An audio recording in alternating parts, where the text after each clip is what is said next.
ఓం శుక్లాంబరధరం విష్ణుం శశివర్ణం చతుర్భుజం ప్రసన్నవదనం ధ్యాయేత్ సర్వవిఘ్నోపశాంతయే. గురవే సర్వలోకానాం విషజే భవరోగిణాం నిధయే సర్వవిద్యానాం దక్షిణామూర్తయే నమః. ఓం శ్రీ గణేశాయ నమః. శ్రీ సరస్వత్యై నమః. శ్రీ గురుభ్యో నమః. శ్రీ గురుచరిత్ర అధ్యాయం 5. ప్రస్తావన. శ్రీగురుని మహిమ విని భక్తి కలిగి ఆయన మహిమ గురించి చింతన చేస్తూ ఆయన దర్శనం కోసం తపిస్తున్న నామధారకుడికి మొదట స్వప్న దర్శనము, తర్వాత అవధూత ప్రత్యక్ష దర్శనము కలుగుతాయి. ఇది నిర్దిష్టమైన పద్ధతి. రాజు సుమతి కూడా దత్తమహిమ తెలిసి ఆయన భక్తులై అతిథులను ఆయన రూపంగా భావించి సేవిస్తూ ఉండగా స్వామి భిక్షుకు రూపంలో మొదట దర్శనమిచ్చి అనుగ్రహిస్తారు. తపస్వి అయిన అత్రి మహర్షికి కూడా దత్తస్వామి మొదట ధ్యానంలో దర్శనమిచ్చి అటు తర్వాతనే మానవాకృతిలో అతిథులుగా ఆశ్రమానికి వచ్చినట్లు 16 దత్తావతారాల వృత్తాంతంలో దత్తభాగవతంలో ఉన్నది. ఆధునిక యుగంలో కూడా శ్రీ వాసుదేవానంద సరస్వతీ స్వామి అనుభవము అలానే ఉన్నది. శ్రీ సాయిబాబా, అక్కలకోట స్వామి చరిత్రలలో కూడా శ్రీ గురు చరిత్ర, శ్రీ గురుగీత పారాయణ చేసే ఎందరికో మొదట ఆ మహనీయుల స్వప్న దర్శనమిచ్చి అటు తర్వాత వారికి ప్రత్యక్ష దర్శనం లభించడం చూడవచ్చు. పారాయణ వలన ముముక్షుత్వము, దైవీ సంపద, సద్గురు దర్శనాభిలాష మొదట తీవ్రతరమై సేవించుకోగల సంస్కారం కూడా హృదయానికి కలుగుతున్నది. ఈ నిర్దిష్టమైన పద్ధతి విడిచి మనకై మనమే సద్గురువు కోసం అన్వేషిస్తే కలి వైపరీత్యం వలన కపట సద్గురువుల బారిన పడడం తథ్యం. ఒక మహనీయుడు చెప్పినట్లు మనం అజ్ఞులం కనుక మన నిర్ణయం ఆ విషయంలో కూడా లోపభూయిష్టంగా ఉండి తీరుతుంది. దత్తానుగ్రహం నామధారక శర్మకు సిద్ధుని దర్శనంగా మాత్రమే గాక ఆయన నిత్యము చదువుకునే శ్రీ గురుచరిత్ర గ్రంథ రూపంలోనూ అందుండి గురులీలలు శ్రవణం చేసే భాగ్యంగానూ లభించింది. ప్రత్యక్షంగా శ్రీగురుని సేవించిన సిద్ధుడు రాసింది కనుక ఆ గ్రంథం యథార్థంగా దాని రూపంలో పారాయణ సమయంలో సిద్ధుడే మనకది చెప్పినట్లవుతుంది కనుక తగిన శ్రద్ధతో పారాయణం చేయాలి. కథారంభం. నామధారకుడు మహానుభావ, భగవంతుడు కలియుగంలో కూడా 2 సార్లు అవతరించారింతిరి కదా, వాటిని వివరించండి అన్నాడు. అతడు శ్రద్ధగా భక్తులకు సంతోషించి సిద్ధుడిలా చెప్పారు. మంచిది, ఆ కథలు వినడం వలన నీకెంత ప్రయోజనమో అవి చెప్పడం వలన నాకు అలాంటి ప్రయోజనమే కలుగుతుంది కనుక చెబుతాను, శ్రద్ధగా విను. ధర్మాన్ని, ధర్మాత్ములను రక్షించి దుష్టుల దౌష్ట్యాన్ని రూపుమాపడానికే భగవంతుడు తన లీల చేత మానవ రూపంలో అవతరిస్తూ ఉంటాడు. ఈ కలియుగంలో కూడా అలానే ఇప్పుడు మనం కూర్చున్న గంధర్వపురానికి తూర్పు దిక్కున దూరంగా పవిత్ర గోదావరి సమీపంలో ఉన్న పిఠాపురం అనే అగ్రహారంలో ఆయన అవతరించారు. పిఠాపురంలో అప్పలరాజు శర్మ, సుమతి అనే పుణ్యదంపతులు ఉండేవారు. వారు బ్రాహ్మణులు, ఆపస్తంభ శాఖకు చెందినవారు, దత్తభక్తులు. వారికి ఎందరో పిల్లలు పుట్టారు కానీ అందరూ చనిపోగా 2 మాత్రమే బ్రతికారు. వారిలో ఒకడు కుంటివాడు, మరొకడు గుడ్డివాడు. తర్వాత కూడా 2 పిల్లలు పుట్టి చనిపోయారు. నిత్యము భిక్షకై వచ్చే వారిని శ్రీ దత్తరూపాలుగా భావించి వారి భిక్ష సమర్పించేవారు.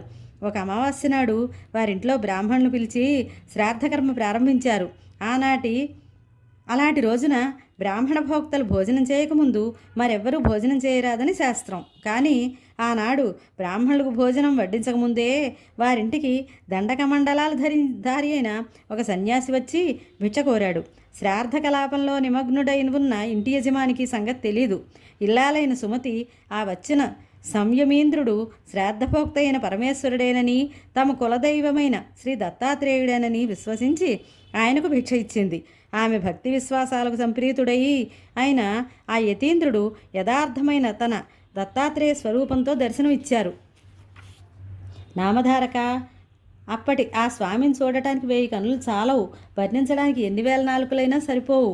2 చేతుల్లో శంఖచక్రాలు, 2 చేతులలో ఢమరకం, త్రిశూలాలు, మిగిలిన 2 చేతుల్లోనూ జపమాల, కమండలాలు ధరించి 6 బాహువులతో 3 ముఖాలతో స్వామి వెలిగిపోతున్నాడు. వెండి కొండవలే తెల్లని కాంతితో ఆయన మూర్తీభవించిన శుద్ధతత్వమా అన్నట్లు ప్రకాశిస్తున్నాడు. ప్రపంచంలోని దీనులను ఉద్ధరించడానికి 6 చేతులు చాలక అనేకమైన బాహువులే ఆయన శిరస్సు నుండి వచ్చాయా అన్నట్లు ఆయన జటాజూటం నుండి జుట్టు పాయలుగా వేలాడుతున్నది. ఆ తల్లి సుమతీదేవి తన జన్మ సార్థకమయ్యేలా ఆ అమృతమూర్తిని వడలెల్లా కళ్ళు చేసుకుని ఆ కన్నులతోనే పానం చేయసాగింది. అప్పుడు ఆ కరుణామయుడు, తల్లి, అచంచలమైన నీ విశ్వాసానికి సంప్రీతుడయ్యాను. శ్రాద్ధ బ్రాహ్మణులు భోజనం చేయకముందే నేను పరమేశ్వరుడన్న విశ్వాసంతో భోజనం పెట్టావు. నీ అభీష్టమేమిటో చెప్పు, నేను తప్పక నెరవేర్చగలనన్నారు. స్వామి మాటలు అమృతధారలై ఆమె చెవుల ద్వారా శరీరంలోని సర్వధాతువుల్లోకి ప్రవేశించాయి. జగన్మోహన్ రూపమైన శ్రీ దత్తాత్రేయ స్వామి దర్శనంతో ఆమె కన్నులు ఆయన యొక్క అమృతవాక్కులు వినడం వలన ఆమె చెవులు బ్రహ్మవాక్కులైన వేదాలను వినిన ఋషి సత్తముల వలె చెవుల వలె పరమ పావనమయ్యాయి. ఆమె కృతజ్ఞతో పరమాత్మ, యోగులను కూడా ముగ్ధులను చేసేలా దర్శనమిచ్చావు. అంతేగాక నా చేతి అన్నం స్వీకరించావు. ఇంతకంటే నాకేం కావాలి? నేను ధన్యురాలను. ఈనాటి శ్రాద్ధ దేవతలైన మా పితృదేవతలు కూడా ధన్యులయ్యారు. నీవు భక్తుల కోరికలిడేర్చే కల్పవృక్షానివి. నీవు నన్ను తల్లి అని సంబోధించావు కనుక నేను ప్రత్యేకంగా నిన్ను వరము అడగవలసిన పని లేదు. నీవిచ్చిన మాట నిలుపుకో చాలన్నది. భక్తి శ్రద్ధల వలన జాగృతమైన ఆమె బుద్ధి శక్తికి ఆశ్చర్యచకితుడైన శ్రీ దత్తాత్రేయ స్వామి ఇది వరకు అత్రి మహర్షి అడిగినట్లే ఈమె కూడా లోకానుగ్రహార్థమైన కోరుతున్నది అనుకున్నాడు. ఆయన, అమ్మా, నాతో సమానుడైన పుత్రుడే నీకు జన్మిస్తాడు. కానీ నీవు పుత్రవ్యామోహంతో అతని మాటను పట్టించుకొనక నీవు చెప్పినట్లే అతడు చేయాలని నిర్బంధించకూడదు. అతడు చెప్పిందే అక్షరాల అమలు జరగాలన్నారు. ఆ దర్శనంతో మరింత నిశ్చితమైన బుద్ధిశక్తి కలిగిన ఆమె, స్వామి, నేను మానవ మాతృరాలిని. నాకు పుత్రవ్యామోహం కలగడం సహజం. అది లేక మాతృవాంఛ పరిపూర్ణమయ్యేదలా. కనుక పుత్రుడు జన్మించాక సమయానుకూలంగా అట్టి వివేకాన్ని నీవే అనుగ్రహించాలి అని ప్రార్థించింది. ఆమె సమయస్ఫూర్తికి మెచ్చి దత్తస్వామి నవ్వి ఆశీర్వదించి అంతర్హితులయ్యారు. సుమతీదేవి ఆనంద పారవస్యంతో ఇంటిలోనికి వెళ్ళి పితృశ్రాద్ధాది కార్యకలాపాలను కొనసాగిస్తున్న భర్తను పక్కకి పిలిచి, స్వామి, నేను ఈనాడు ఒక అపరాధం చేశాను. చేసిన అపరాధం చెబితే దోషం పోతుంది. శ్రాద్ధ బ్రాహ్మణులు ఇంతవరకు భోజనం చేయలేదు కదా. కానీ ఇప్పుడే ఒక సన్యాసి వచ్చి భిక్షం అడిగారు. ఆయనే యజ్ఞపతి, శ్రాద్ధ ఫలభోక్త అయిన శ్రీ దత్తాత్రేయ స్వామి అని భావించి భిక్ష ఇచ్చాను. ఆయన సంతోషించి తన నిజరూపమైన దత్తాత్రేయ స్వామిగా దర్శనం ఇచ్చారు అని చెబుతుంటే ఆమె శరీరం రోమాంచితమై, కంఠం గద్గదమై, కళ్ళు ఆనంద బాష్పాలతో నిండాయి. ఆ మాటలు విన్న రాజశర్మ ఆమె ముఖంలో తాండవిస్తున్న ఆనంద పారవస్యానికి ఆశ్చర్యచకితుడై సంతోషంతో, సాధ్వి, మనం బ్రాహ్మణులకు భోజనం పెట్టి ఆ శ్రాద్ధకర్మను యజ్ఞభోక్త అయిన విష్ణువుకే కదా అర్పిస్తాము. అటువంటప్పుడు నీవు పెట్టిన భిక్ష భగవంతుడికే స్వయంగా గ్రహించాడంటే అది మన మహద్భాగ్యం. అది కేవలం నీ విశ్వాస ఫలమే. నీవు చేసిన ఈ మంచి కార్యం వలన నీవేగాక అందరము కృతార్థులవుతాం. శ్రీ దత్తాత్రేయ స్వామి మధ్యాహ్న సమయంలో అనేక రూపాల్లో భక్తులను ఉద్ధరించడానికై అతిథి వలె సంచరిస్తూ ఉంటాడని విన్నాము. ఆచరణలో జరిగిన లోపం వలన అతిథి ఆకలితో తిరిగిపోతే సాక్షాత్తు ఆ శ్రీహరే తిరిగిపోయినట్లు నీవు చేసిన పని ఎంతో కళ్యాణకరమైంది అని ప్రశంసించాడు. అప్పుడు ఆ పరమసాధ్వి తనకు స్వామి వరమిచ్చిన సంగతి వివరంగా చెప్పింది. రాజశర్మ ఆనందభరితుడై, కళ్యాణి, నీవు మన వంశానికి ప్రపంచానికి కూడా మంగళదకరమైన కోరికనే కోరావు. నేను ధన్యుణ్ణి అని ఆమెను మనసారా అభినందించి మిగిలిన శ్రాద్ధ కలాపాలను యథావిధిగా పూర్తి చేశారు.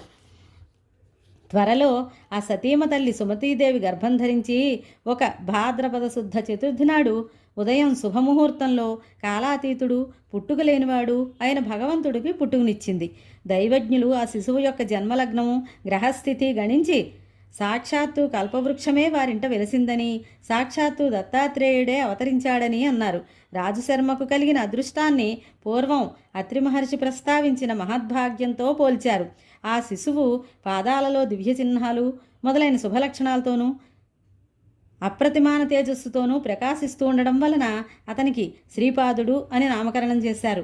నామధారక అది కలియుగంలో శ్రీ దత్తాత్రేయ స్వామి యొక్క మొదటి అవతారం. పుట్టింది మొదలు శ్రీపాదస్వామి శుక్లపక్ష చంద్రునిలాగా అందరికీ ఆహ్లాదాన్ని అందిస్తూ, ఆనందం చిందిస్తూ, ముద్దులు మూటగడుతూ పెరిగి 8 ఏళ్లవాడయ్యారు. అతని ముద్దు మాటలు, ముద్దు ముచ్చట్లు తల్లిదండ్రులేగాక ఆ ఊరి వారందరూ తనివితీరా అనుభవించారు. అతని పాదస్పర్శతో ఆ ఊరు, అతని జననము, బాల్య జీవితాల వలన ఆ పవిత్ర గోదావరి ప్రాంతము ఎంత ధన్యత పొందాయో చెప్పతరమా. 8వ ఏట అతని తల్లిదండ్రులు ఒక శుభముహూర్తంలో అతని ఉపనయనం చేశారు. సామాన్యంగా అటు తర్వాత వటువును తగిన గురువు వద్ద అధ్యయనం చేయిస్తే గానీ వేదం రాదు. కానీ ఈ శ్రీపాదస్వామి తనకు ఉపనయనమైన మరుక్షణమే శిష్యులకు వేదపాఠాలు చెప్పి వెనుక శ్రీ దత్తాత్రేయ స్వామి సుమతీదేవికిచ్చిన మాట యథార్థమని నిరూపించుకున్నాడు. ఇది ఆ భగవంతుడికి తప్ప వేరొకరికి సాధ్యమా? ఇలా శ్రీపాదుడు 16 ఏండ్ల ప్రాయం గలవాడయ్యాడు. ఇంతలో రాజశర్మ తన కుమారుడికి వివాహం చేయాలని కన్యాన్వేషణ చేయసాగాడు. అది తెలిసి ఒకనాడు శ్రీపాదస్వామి తండ్రితో, నాయనా, నీవు నాకు వివాహం చేయడానికి తగిన కన్య కోసం అన్వేషించనవసరం లేదు. సర్వశుభలక్షణాలు కలిగి నాకు తగిన కన్య సిద్ధంగా ఉన్నది. ఆమె పేరు యోగశ్రీ. నేను ఆమెను చేపట్టి సన్యాసినవుతాను. నేను శ్రీవల్లభుడును గనుక నాకు సంతానం లేకపోయినా నిత్యముక్తుడనే అని నిశ్చయంగా చెప్పారు. ఆ తండ్రికి ఆ మాటలు మనస్తాపాన్ని కలిగించాయి.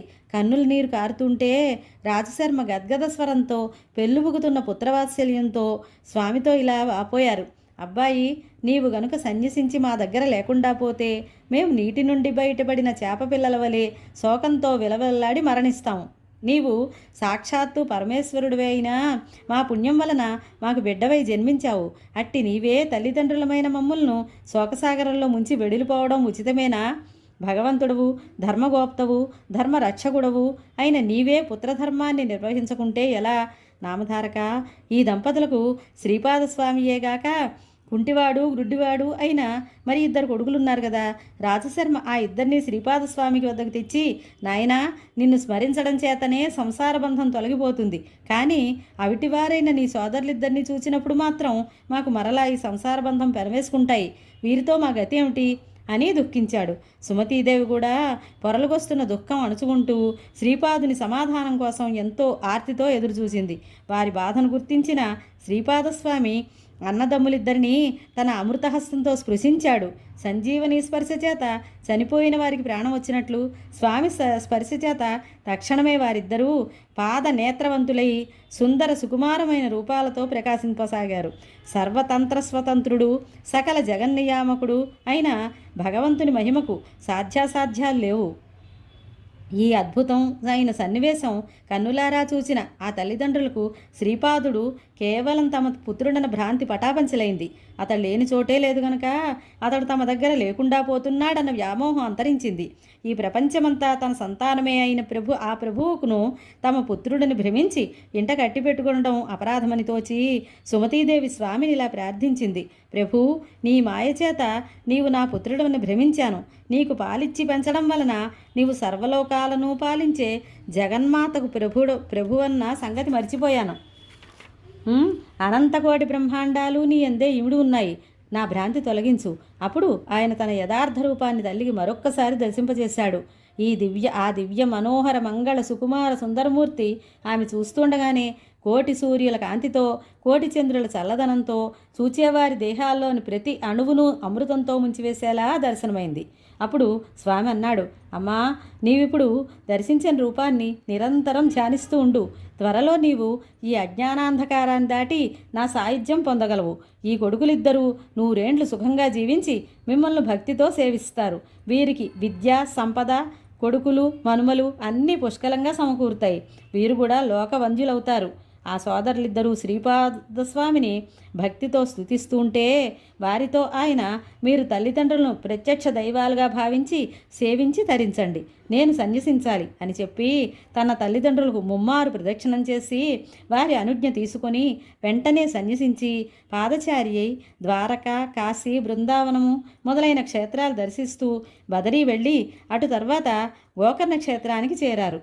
అక్కడ మహాబలేశ్వర లింగ రూపంలో సాక్షాత్తు శంకరుడే నివసిస్తూ ఉంటాడు. ఆ లింగాన్ని ప్రతిష్ఠించిన వారు గణేశ్వరుడు. ఆ క్షేత్రం సజ్జనులకు నెలవు. అందువలననే ఆ క్షేత్రాన్ని సజ్జనులను ఉద్ధరించడానికే శ్రీపాదస్వామి అక్కడికి వెళ్ళారు అని సిద్ధుడు చెప్పారు. శ్రీదత్తాయ గురవే నమః. శ్రీపాద శ్రీవల్లభాయ నమః. శ్రీ నృసింహ సరస్వత్యై నమః. శ్రీ గురుచరిత్ర 5వ అధ్యాయం సంపూర్ణం.